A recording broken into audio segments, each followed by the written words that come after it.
Nityanandam. Dobar dan. Moje ime je Ma Nitya Guru Svatikananda. To je moje duhovno ime dato od mog gurua.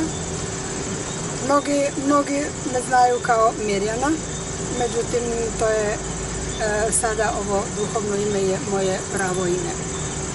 Pozdravljam vas iz ovog prekrasnog mjesta koje je u srcu Indije.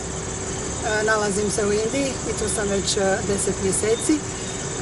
Ovo je moj prvi YouTube video u kojem bih željela podijeliti sa vama svoj život, svoje doživljaje, što me je dovelo do odluka koje sam donijela, kako je tekao moj rast kao duhovno biće, rast u karijeri, rast u međuljudskim odnosima, kako je ovo biće koje sada danas stoji pred vama, kako je ono raslo od početka kada je buđenje moje počelo.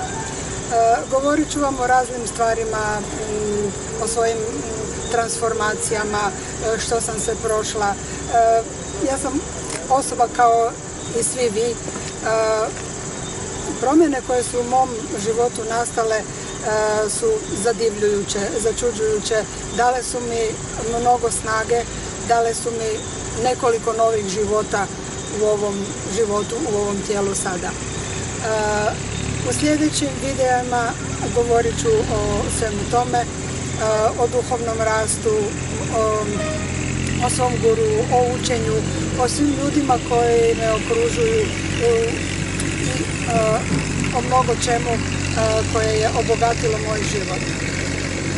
Za sada toliko, zahvaljujem vam se na pažnji, na strpljenju.